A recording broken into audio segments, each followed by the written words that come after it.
제가 어느 글에서 본 것입니다. 유대인 중에는 뭐 치매나 정신병이나 중풍병자가 거의 없다고 합니다. 그 이유는 그들이 말씀을 암송하기 때문이다. 물론 제가 이 사실을 확인해 본 건 아닙니다. 그냥 글에서 나온 것을 소개했을 뿐인데, 그러나 한 가지 분명한 것은 그들이 어려서부터 가정에서 특히 그 율법서, 모세오경, 우리는 모세오경이라고 그러잖아요. 이 율법서를 소리내어서 읽고 듣고 또 암송하면서 자란 것은 사실입니다. 그래서 웬만한 유대인은 이 모세오경, 율법서를 다 외운다 그래요. 특별한 사람들은, 그러지 못한 사람들은 적어도 신명기 정도까지는 다 외운다, 그런 얘기를 들었습니다. 그들은 그 유명인이나 부자를 알아주는 것이 아니라 말씀을 잘 아는 사람을 최고로 쳐준다고 그럽니다. 그래서 유대 사회에서 가장 존경받는 인물이 누구냐? 말씀 교사, 그러니까 율법 교사인 그 랍비들입니다. 그 탈무드에 보면 이런 얘기가 나와요. 이 아버지와 랍비가 둘이 함께 물에 떠내려가고 있을 때 누구를 먼저 구해야 되느냐, 그런 질문이 나오거든요. 그런데 그 질문의 답은 아버지를 먼저 건져야 된다. 아니, 랍비를 먼저 건져야 된다. 그렇게 이 얘기를 하고 있어요.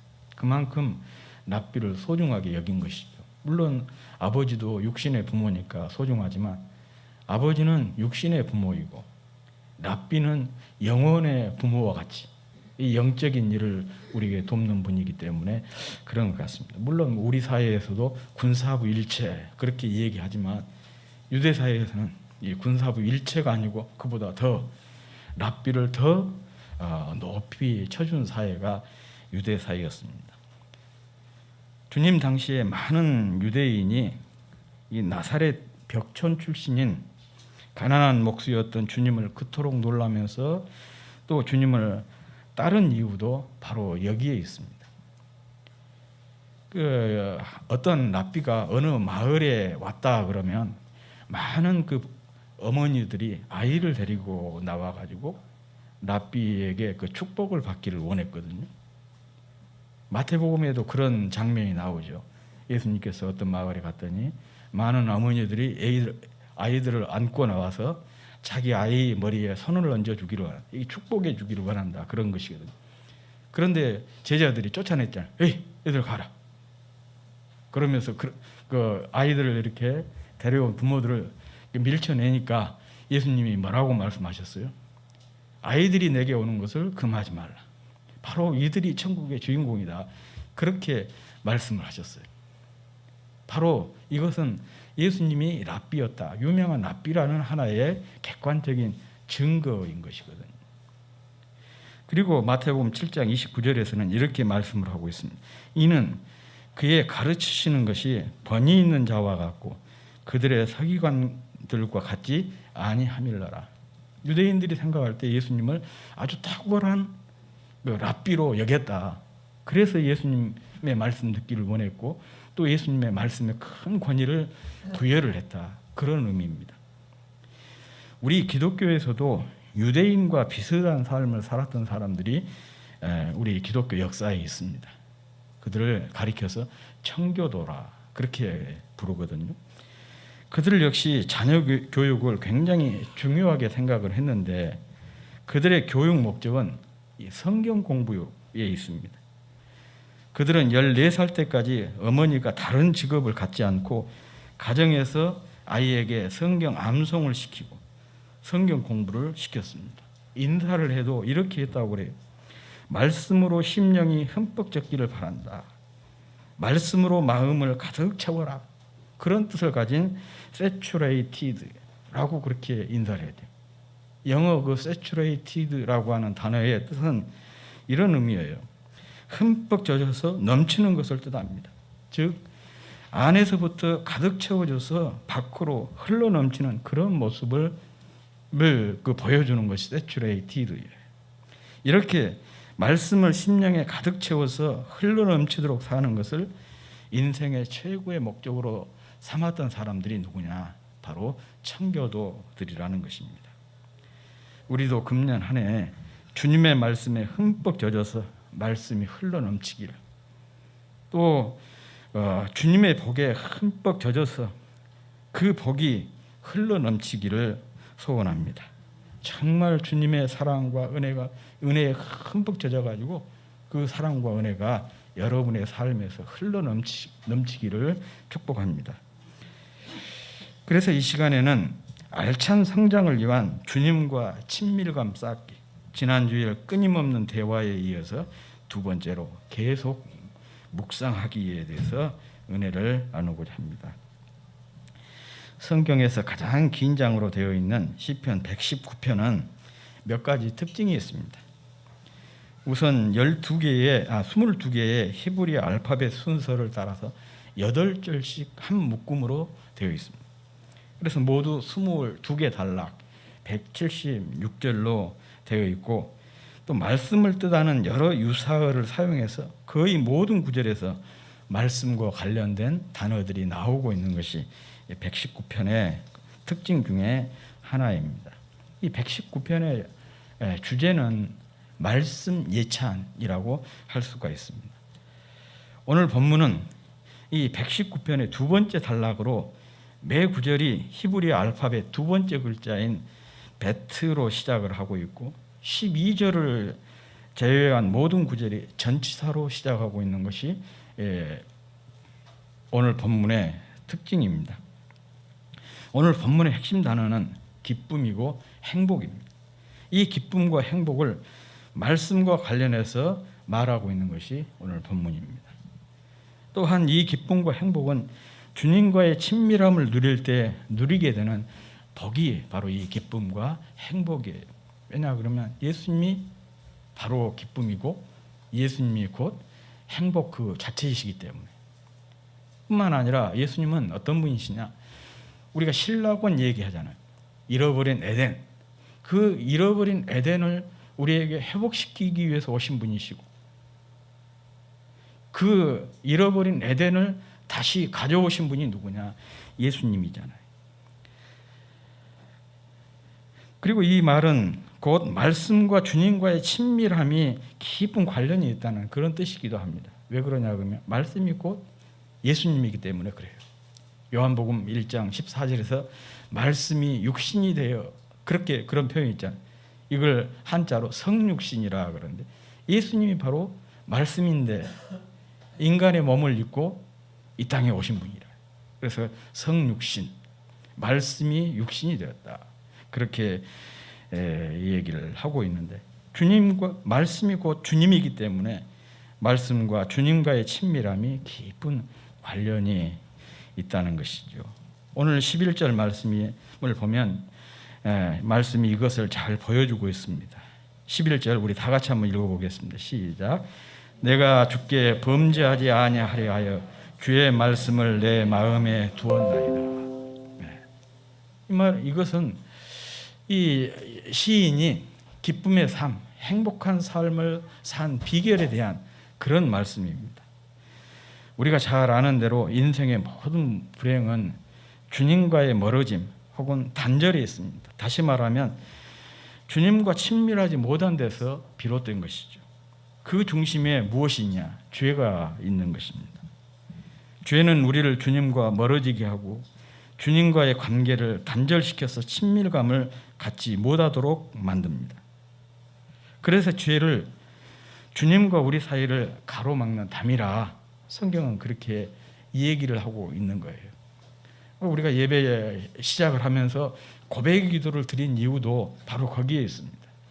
우리가 세상을 살면서 알게 모르게 죄를 짓게 되고, 그러면서 주님과 우리 사이에 뭐가 생겼냐? 보이지 않는 담이 형성이 되어 있어요. 그 담을 가지고 주님 앞에 예배 드린들 우리 예배가 무의로 끝날 수가 있는 것이죠. 그래서 먼저 이 담을 헐어내고 그 다음에 기도를 드리고 또 말씀을 듣고 그러자는 것이거든요. 그래서 예배 시작을 하면서 고백의 기도를 드린 것입니다. 이 고백의 기도를 통해서 보이지 않는 주님과 나 사이의 장벽을 허무는 그런 시간. 그래서 사실은 고백의 시간이 굉장히 중요한 겁니다. 아무튼 이 죄 때문에 아담과 하와가 기쁨과 행복의 상징이었던 이 에덴에서 쫓겨나게 되었습니다.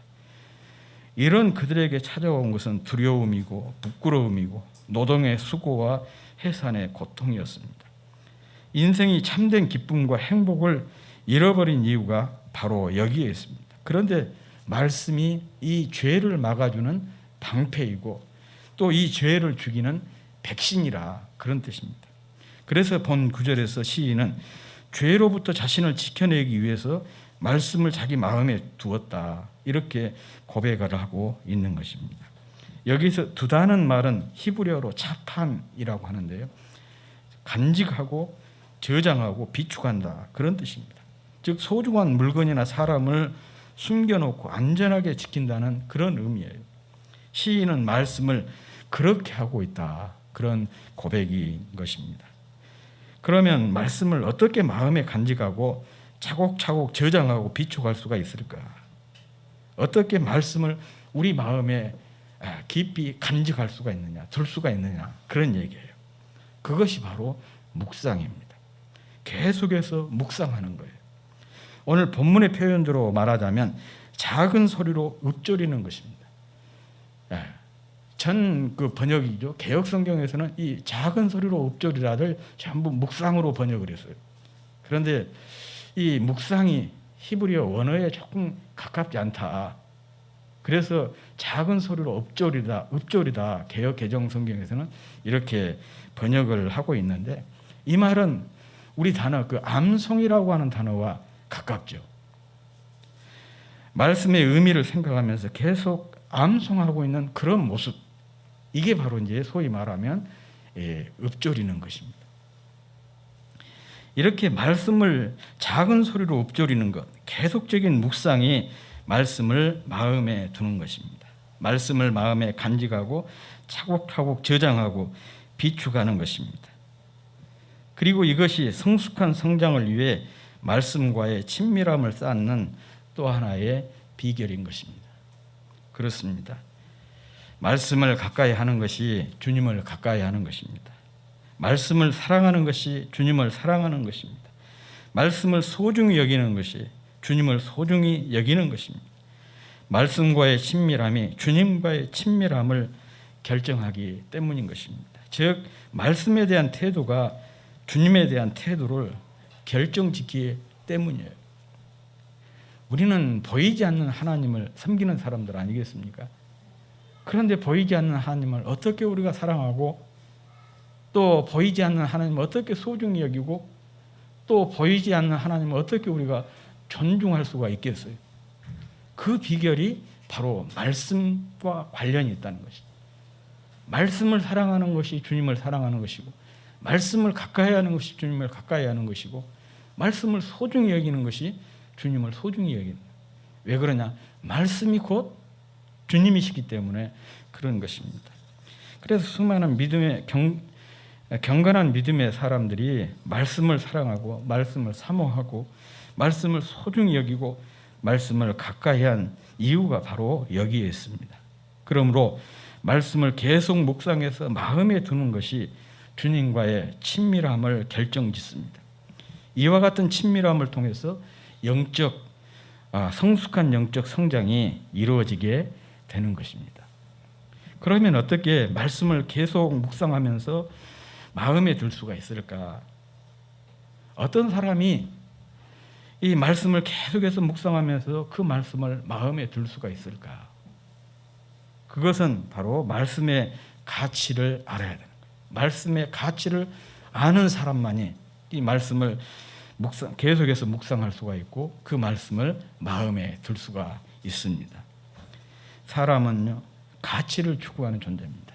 어른이든지 아이들이든 다 마찬가지예요.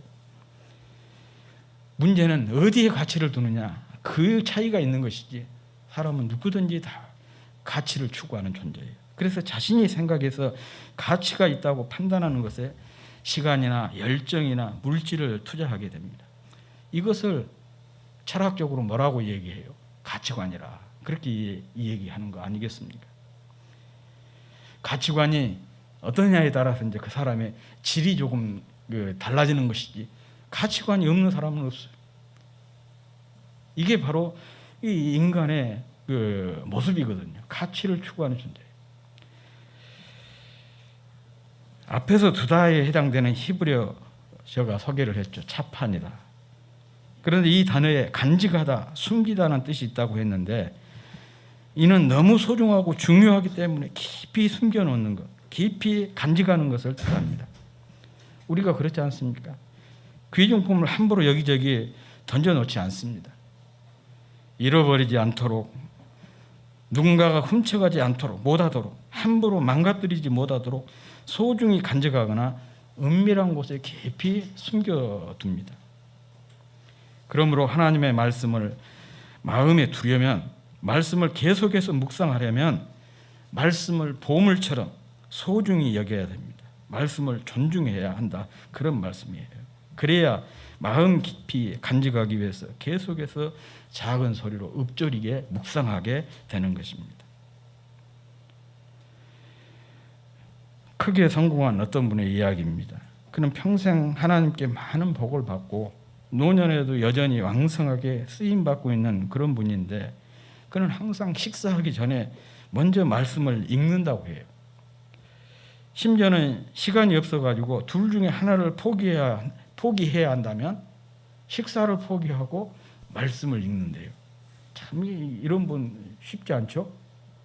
하루를 이렇게 왕성하게 일해야 하는 사람이 한 끼를 건너뛴다는 것, 포기한다는 거 쉽지 않은 일인데, 시간이 없어가지고 둘 중에 하나를 포기해야 한다. 그러면 밥 먹는 것을 포기하고 말씀을 읽을 정도의 분이라는 거예요. 왜 이렇게 그가 이런 선택과 결단을 한 이유는 간단합니다. 말씀의 가치를 알기 때문인 것이죠. 자신의 형통이 말씀에 대한 헌신에서 왔다고 믿기 때문에 기꺼이 말씀에 헌신을 하게 된 것입니다. 그렇다면 이런 가치를 결정짓는 것이 무엇일까? 왜 이렇게 말씀에다가 가치를 두게 된 것일까? 그것은 바로 유익입니다. 사람은 자기가 유익한 것이라야 가치가 있다고 생각을 하게 된 것입니다. 아무리 가치를 말해도 자기에게 유익하지 않으면 가치가 있다고 생각하지를 않아요. 제가 커피를 마셔가지고 다이어트를 하려고 커피를 한 건 아니었는데, 마신 건 아니었는데, 커피를 마시다 보니까 이렇게 다이어트가 됐어요. 그 이야기를 하면 원래 이렇게 날씬하신 분들은 별로 중요하게 생각하지 않습니다. 아, 그랬냐, 그 정도예요. 그런데 조금 뭔가 다이어트에 관심 있는 사람들은 집요하게 묻거든요. 잘 들어요. 예, 그게 바로 뭐예요? 자기에게 유익하다 한 정보이기 때문에 거기에 가치를 두는 것 아니겠습니까? 말씀에 대해서도 마찬가지입니다. 본문에서 시인은 말씀을 마음에 두게 된 이유를 이렇게 말씀하고 있습니다. 14절 말씀입니다. 우리 다 같이 한번 읽어보겠습니다. 시작. 내가 모든 재물을 즐거워함 같이 주의 증거들의 도를 즐거워하나이다. 이 개정 성경은 조금 의미가 조금 모호합니다.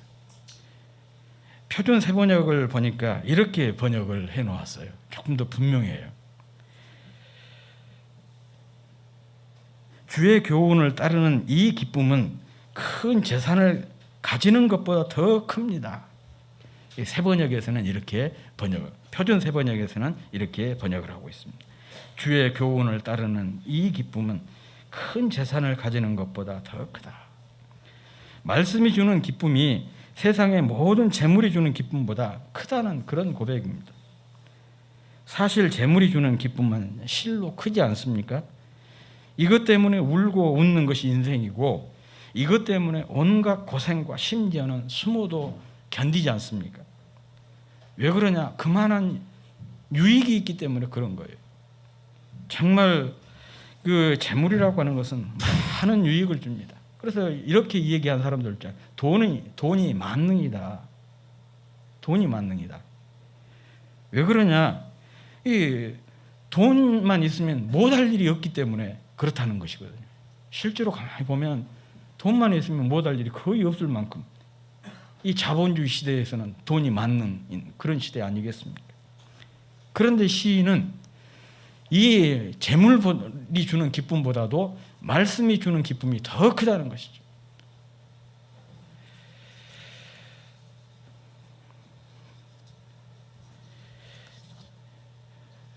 더 큰 보람과 기쁨을 주고 더 큰 유익을 준다고 그렇게 고백을 하고 있습니다. 그래서 말씀이 그에게는 최고의 가치가 된 것입니다. 그래서 그는 이 소중한 주의 말씀을 마음속에 늘 두기 위해서 작은 소리로 읊조리게 된 것입니다.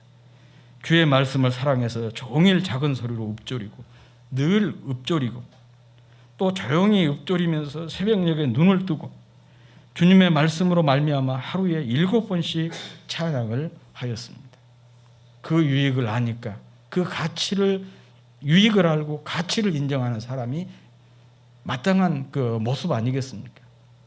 최고의 가치로 여기니까 최고의 유익으로 여기에 그것을 알게 되니까 계속해서 늘 항상 말씀을 묵상하게 되는 것이고 말씀을 늘 읊조리면서 아침에도 잠에서 일어나고 또 말씀을 생각하면서 하루에 7번씩 찬양을 하고 이 7이라고 하는 숫자는 단순히 수를 얘기한 것이 아닙니다. 7이라고 하는 숫자가 완전 수잖아요. 계속해서 끊임없이 찬양한다. 그런 의미인 것입니다. 다윗도 같은 고백을 하고 있습니다. 시편 19편 7절부터 10절에 보면 이런 다윗의 고백이 나옵니다. 여호와의 율법은 완전하여 영혼을 소생시키며 여호와의 증거는 확실하여 우둔한 자를 지혜롭게 하며 여호와의 교훈은 정직하여 마음을 기쁘게 하고 여호와의 계명은 순결하여 눈을 밝게 하시도다. 여호와를 경외하는 도는 정결하여 영혼까지 이루고 여호와의 법도 진실하여 다 의로우니 금 곧 많은 순금보다 더 사모할 것이며 꿀과 송이꿀보다 더 달도다. 이런 고백을 하고 있습니다. 순금보다도 더 말씀을 사모하고 또 가장 좋은 음식으로 당시에 사람들이 생각했던 꿀, 곧 송이꿀보다도 더 소중히 여긴 것이 말씀이다. 그런 고백을 하고 있는데 왜 다윗이 이렇게 말씀을 금보다 순금보다 소중히 여기고 송이꿀보다 더 소중히 여기게 되었느냐? 말씀의 유익을 알았어요. 그 유익이 여기 쭉 나오잖아요. 영혼을 소생시키시고 또 우둔한 자를 지혜롭게 하고 마음을 기쁘게 하고 눈을 밝게 한다. 이런 내용들이 쭉 있어요. 이런 유익을 주기 때문에 말씀을 최고의 가치에 두게 되는 것이고 그래서 순금보다 더 사랑하고 송이꿀보다도 더 좋아하게 된 것입니다. 우리에게도 이런 말씀의 깊은 유익을 경험하는 경험이 있었으면 좋겠습니다. 이런 경험이 있어야 정말 말씀이 소중하구나. 다윗의 고백이 시편 119편 저자의 시인의 고백이 그 공감을 하게 되는 것이죠. 그래서 다윗처럼 또 시편 119편의 저자처럼 우리도 말씀을 틈나는 대로 작은 소리로 읊조리는 것, 암송하는 삶, 묵상하는 삶이 계속될 수가 있는 것입니다. 금년에도 교회에서 주님과 친밀함 쌓기를 위한 다양한 방법을 동원해서 말씀을 마음에 두는 훈련을 하고 있습니다. 읽기라랄지 쓰기라랄지 또 묵상이라랄지 또 우리 청년들은 또 통독을 하고 있고 이런 말씀과 관련된 경건 활동에 성공하려면 어떻게 해야 되느냐? 시인처럼 그리고 다윗처럼 말씀의 유익을 깊이 경험하는 것입니다. 여기에는 우리의 선수적인 태도, 선수적인 결단이 꼭 요구됩니다. 그것은 사랑하는 마음을 품고 말씀을 계속해서 묵상하는 것입니다. 말씀 묵상을 통해서 말씀의 은혜와 능력을 경험하게 되고 구원의 생명과 확신, 기쁨, 치유, 감사, 행복 등 다양한 말씀의 유익을 경험하게 되는 거예요. 지금 당장에는 그 뜻을 몰라요. 별로 그 유익이 무엇인지 체감할 수가 없지만은 믿고 따르면서 계속해서 묵상하다 보면 어느 순간에 말씀의 은혜를 깨닫게 되는 거예요. 유익을 깨닫게 되는 것이. 어떤 사람은 그게 빨리 경험될 수 있고 어떤 사람은 조금 시간이 걸릴 수도 있어요. 그런데 여전히 말씀을 사랑하는 마음을 가지고 계속해서 묵상하다 보면 어느 순간에 이 말씀의 유익을 경험하게 된 거예요. 그리고 이 유익을 경험하게 되면 더욱 말씀에 집중하게 하게 만듭니다. 이런 것을 가리켜 순환관계라 그러잖아요. 말씀을 묵상하다가 그 유익을 경험하니까 또 묵상하고 또 묵상하다 보니까 또 유익을 경험하고 그게 순환적으로 계속해서 반복이 되는 거예요. 신앙생활이라고 하는 것이 결국은 그거 아니겠습니까? 이런 것의 순환 과정이 바로 신앙생활인 것이. 이와 같은 영적 순환 과정을 통해서 마치 물결처럼 확장이 돼서 삶 깊이 말씀이 스며들게 되는 것입니다. 이와 같은 영적 순환 작용을 통해 주님과의 친밀도를 높이게 되는 것입니다. 식사를 포기하고 말씀 읽기를 선택한 어떤 분처럼 정말 보배로운 주님의 말씀을 사랑하고 사모해서 계속해서 묵상할 수 있는 여러분이 되시기를 주의 이름으로 축복합니다. 사실 이와 같은 경건한 습관이 우리를 주님과 더욱 친밀하게 해서 성숙한 영적 성장을 이루게 할 것입니다. 내가 주께 범죄하지 아니하리 하여 주의 말씀을 마음에 두었나이다. 이 말씀 우리 깊이 마음에 새기고 우리도 시인처럼 주님의 말씀을 우리 마음에 깊이 둘 수 있기를, 간직할 수 있기를, 차곡차곡 채워갈 수 있기를 주의 이름으로 축복합니다.